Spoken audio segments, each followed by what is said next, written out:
성벽은 있으나 성문이 없는 도시, 고난 속에서 피어나는 찬양의 비밀 사랑하는 여러분, 오늘 우리가 함께 나눌 이야기가 여러분의 마음에 깊은 울림과 위로를 전하길 소망합니다. 만약 이 이야기가 여러분의 영혼을 어루만진다면 주변의 위로가 필요한 다른 이들에게도 이 은혜를 나누어 주십시오. 저희 채널을 구독하고 이 영상을 공유하는 것은 이 세상에 더 많은 빛과 희망의 이야기를 퍼뜨리는 귀한 동력이 될 것입니다. 이 말씀을 듣는 모든 분들에게 하나님의 평강이 함께하기를 기도합니다. 이야기는 2020년 12월 어느 추운 겨울밤에 시작되었습니다. 저는 깊은 잠에 빠져 있었습니다. 그때였습니다.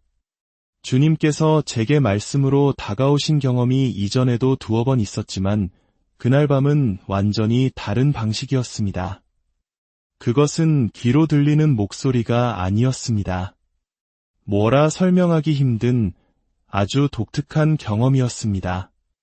마치 주님께서 제 생각과 마음을 온전히 점유하시고 제 머릿속에 하나의 생각을 강력하게 주입하시는 듯한 느낌이었습니다. 그 생각은 경주마처럼 제 뇌리를 스치며 저를 깊은 잠에서 단숨에 깨웠습니다. 하지만 신기하게도 불안하거나 두려운 마음은 전혀 들지 않았습니다. 그저 정신이 번쩍 들면서 너무나도 선명한 하나의 문장이 제 안에서 계속 맴돌고 있었습니다. 토요일 밤이었습니다.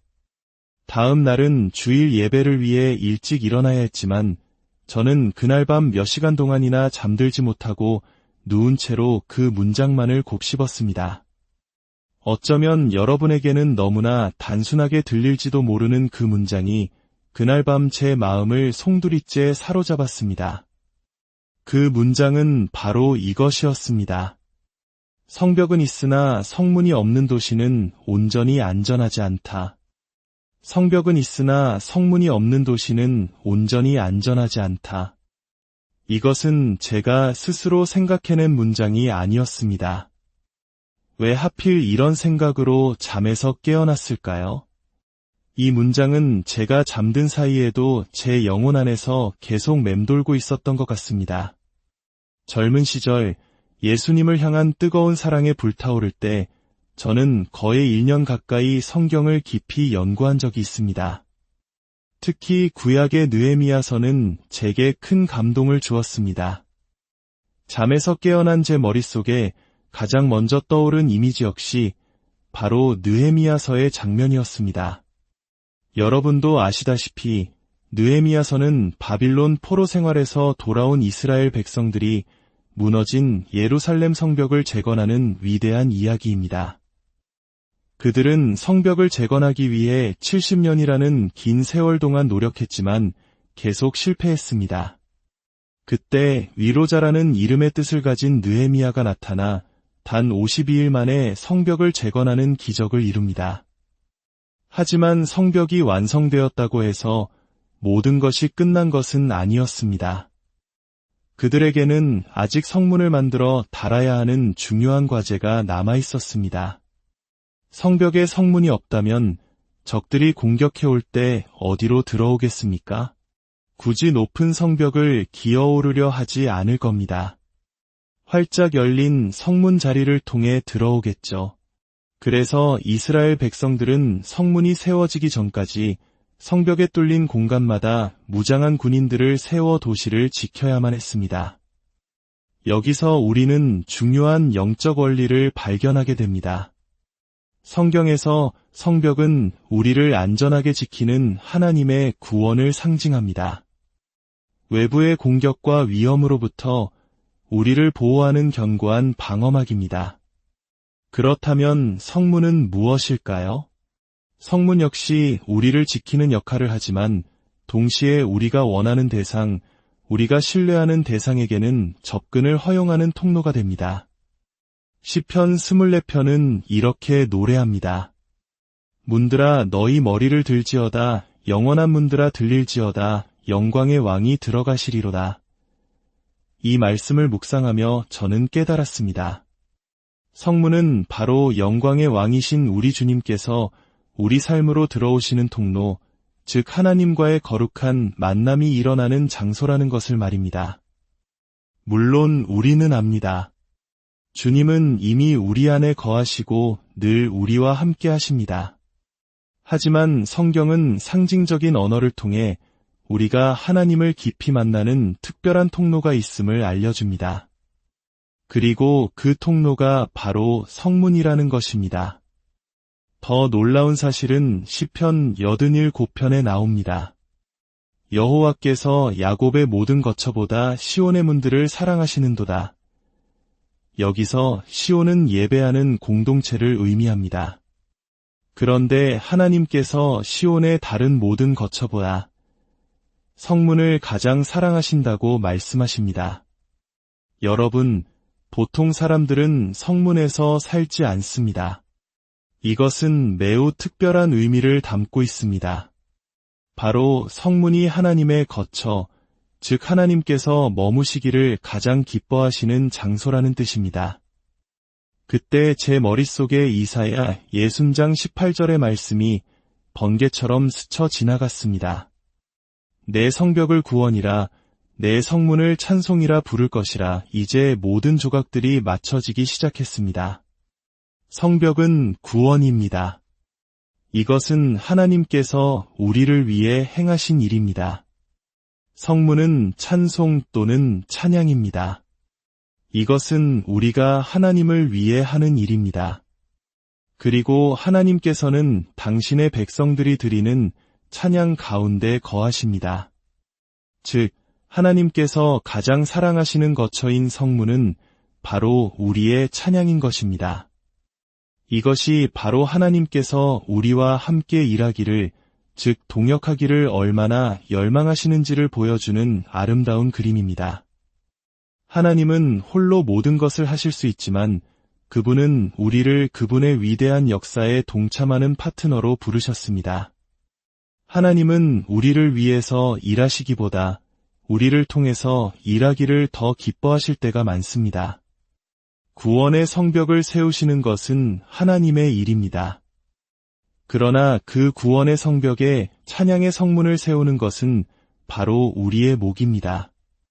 우리가 찬양할 때 그 찬양이 성문이 되어 영광의 왕께서 우리 삶에 들어오시고 그곳에 거하시며 우리를 통해 놀라운 일을 행하십니다.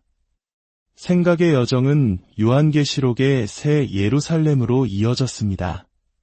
성경에서 가장 신비로운 이미지 중 하나인 새 예루살렘은 하늘에서 내려오는 거대한 정육면체 모양의 도시이며 동시에 어린 양의 신부라고 불립니다. 완전한 구조가 친밀한 사랑의 관계에서 비롯됨을 보여주는 상징입니다. 그런데 이 새 예루살렘의 12성문은 무엇으로 만들어졌는지 아십니까? 바로 각각 하나의 거대한 진주로 만들어졌습니다. 왜 하필 진주일까요? 여기에 핵심적인 비밀이 숨겨져 있습니다. 여러분, 진주는 어떻게 만들어집니까? 진주는 조개 안에 모래알 같은 이물질이 들어와 상처를 낼 때 그 고통을 이겨내기 위해 조개가 분비하는 영롱한 물질이 겹겹이 쌓여 만들어지는 보석입니다. 즉, 진주는 아픔과 자극 속에서 태어나는 영광의 산물입니다. 이제 모든 것이 명확해졌습니다. 하나님께서 우리에게 베푸신 구원이라는 견고한 성벽, 그 안에서 우리가 세워야 할 찬양의 성문은 바로 진주처럼 우리의 고통과 상실, 실망과 아픔 속에서 드리는 찬양으로 만들어진다는 것입니다. 생각해 보십시오. 내 팀이 경기에서 이겼을 때, 직장에서 승진했을 때, 오랫동안 꿈꿔왔던 집을 샀을 때 기뻐하고 감사하는 것은 누구나 할 수 있습니다. 하지만 그것은 진정한 찬양의 성문을 만드는 과정이 아닐 수 있습니다. 진정한 찬양의 성문은 모든 것이 무너져 내리는 것 같은 절망의 순간에 이해할 수 없는 고통의 한복판에서 그럼에도 불구하고 변치 않으시는 하나님의 선하심과 신실하심, 그분의 본질 자체를 붙들고 그분을 높여드리는 바로 그 순간에 만들어집니다. 이스라엘 백성은 하나님의 행적을 보고 감사했지만 모세는 하나님의 길, 즉 그분의 성품을 알았기에 찬양했다고 성경은 말합니다. 찬양은 상황에 따라 변하는 것이 아니라 영원히 변치 않는 그분의 성품에 깊이 뿌리내리는 것입니다. 상실과 어려움, 우리가 그토록 바라던 대로 일이 풀리지 않는 바로 그 순간들이야말로 우리에게 주어진 찬양의 성문을 만들 절호의 기회입니다. 저는 인간적인 이성으로 설명할 수 없는 일 때문에 제가 아는 하나님의 선하심을 제단 위에 희생시키기를 거부합니다. 우리는 결코 그렇게 할 수 없습니다. 하나님은 우리가 겪는 문제 이전에 당신의 선하신 성품에 대한 계시를 통해 우리를 이미 준비시키셨습니다. 이 세상은 갈등으로 가득 차 있고 우리는 그 안에서 살아갑니다. 저는 제 삶의 경험을 통해 이 진리를 깊이 배웠습니다. 오래 전 아버지를 여의었을 때, 그리고 가장 최근에 사랑하는 아내를 하늘나라로 떠나보냈을 때, 저는 극심한 고통과 상실감, 혼란과 실망, 때로는 내가 그때 왜 그렇게 하지 못했을까 하는 죄책감에 휩싸였습니다. 아버지가 투병하실 때 저는 그분을 위해 금식하며 기도하지 못했다는 후회가 남았습니다. 그래서 아내가 아플 때 저는 온 힘을 다해 금식하며 기도했습니다. 이 모든 후회, 실망, 고통, 혼란, 저는 이 감정들을 마치 특별한 향신료처럼 여기기로 했습니다. 그리고 이 모든 아픈 감정들을 제 가슴 가장 가까이로 가져왔습니다. 그래서 제가 하나님께 드리는 찬양의 제물이 이 모든 아픔의 향으로 가득 차도록 말입니다. 이상하게 들릴지 모르겠습니다. 하지만 제가 왜 이렇게 하는지 아십니까? 천국에서는 결코 실망할 일이 없을 것이기 때문입니다. 그곳에서는 하나님께서 모든 눈물을 닦아주실 것이기에 수치심이나 죄책감, 후회도 없을 것입니다. 두려움이나 분노도 존재하지 않을 것입니다. 제가 영원이라는 시간 속에서 하나님께 이 값비싼 제물을 드릴 수 있는 유일한 기회는 바로 이곳, 문제가 가득한 이 땅 위에서 고통의 한복판에 서 있는 바로 지금 이 순간뿐입니다.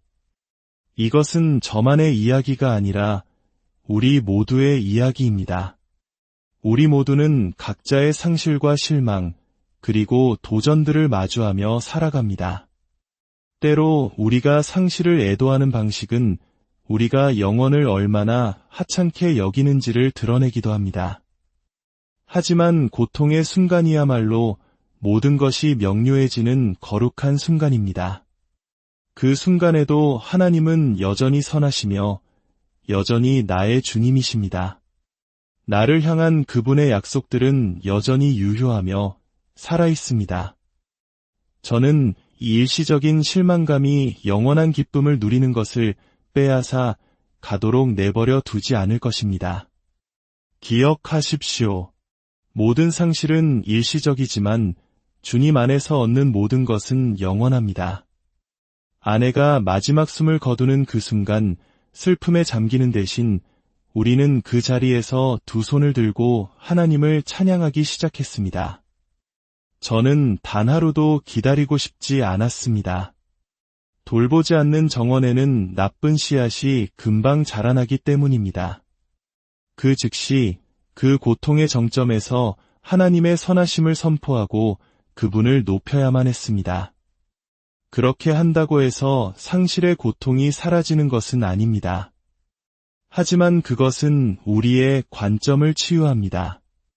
하나님이 누구신지, 그분이 어디에 계신지, 그분이 어떤 분이신지에 대한 명확한 인식 없이 문제와 마주하는 것은 무기 없이 전쟁터에 나가는 것과 같습니다. 우리 마음의 나침반에서 북쪽을 가리키는 기준점, 즉 하나님의 변치 않는 성품과 언약, 그리고 우리와 함께 하시는 그분의 임재를 잃어버리는 것입니다. 저는 무슨 일이 일어나든 바로 그 한 가지 절대적인 진리로부터 살아가기로 선택했습니다.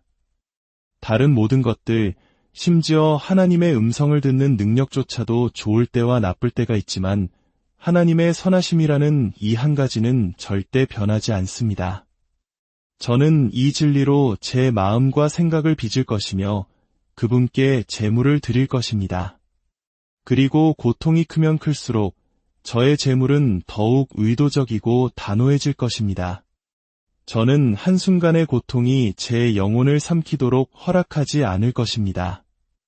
어떤 이들은 이것이 현실 부정이라고 말할지도 모릅니다. 맞습니다. 저는 악한 영이 제 삶에 접근하는 것을 단호히 부정하고 거부하는 것입니다. 다시 처음에 그 문장으로 돌아가 봅시다. 성벽은 있으나 성문이 없는 도시는 온전히 안전하지 않다. 이것은 우리에게 불안감을 주기 위한 메시지가 아니라 우리의 사명을 발견하게 하기 위한 메시지입니다. 우리는 우리의 순간들을 붙잡아야 합니다. 가장 고통스러운 순간들을 사냥하듯 찾아내어 예수님의 이름으로 나는 이 순간을 가지고 나아갑니다. 라고 선포해야 합니다. 일어난 일을 바꿀 수는 없지만 우리는 그 안에서 하나님을 찬양하고 또 찬양할 수 있습니다. 질병이 낫지 않았다면 그럼에도 불구하고 치유의 하나님을 찬양하십시오. 재정적인 위기가 닥쳤다면 여호와 이레 공급하시는 하나님을 찬양하십시오. 절대로 상황이 하나님에 대한 우리의 인식을 규정하도록 내버려 두지 마십시오. 슬픔은 우리를 두 곳 중 한 곳으로 이끌어갑니다. 위로자이신 성령님께로 가거나 혹은 불신앙의 늪으로 빠지거나 우리가 고통의 정면으로 맞서야 하는 이유는 우리의 재물이 단지 하나님 앞에서 행하는 연기가 되지 않게 하기 위함입니다. 그것은 깊은 만남이 되어야 합니다. 하나님, 저는 이것을 이해할 수 없습니다. 하지만 괜찮습니다. 저는 오직 당신의 위로만을 원합니다. 라고 고백하는 것입니다. 애통하는 자는 복이 있나니 그들이 위로를 받을 것이라는 언약의 말씀을 붙드는 것입니다. 사랑하는 여러분, 지금 여러분의 삶에서 가장 큰 도전은 무엇입니까? 가장 깊은 상처는 무엇입니까? 그 고통을, 그 눈물을, 그 좌절을 가슴에 품고 하나님께 가장 값진 찬양의 제물로 올려드립시다. 영원 속에서는 결코 드릴 수 없는 바로 지금 여기에서만 드릴 수 있는 그 귀한 제물을 말입니다. 여러분의 입술로 하나님의 위대하심과 선하심을 선포하십시오. 그 찬양을 통해 여러분의 삶에 견고한 성문이 세워지고 영광의 왕께서 그 문을 통해 들어오셔서 여러분과 영원히 함께 거하시며 모든 것을 회복시키실 것입니다. 여러분의 삶에 하나님의 위로와 치유가 강물처럼 흐르기를, 여러분의 모든 눈물을 닦아주시고 슬픔을 기쁨으로 바꾸시는 그분의 은혜가 늘 함께하기를 간절히 기도합니다.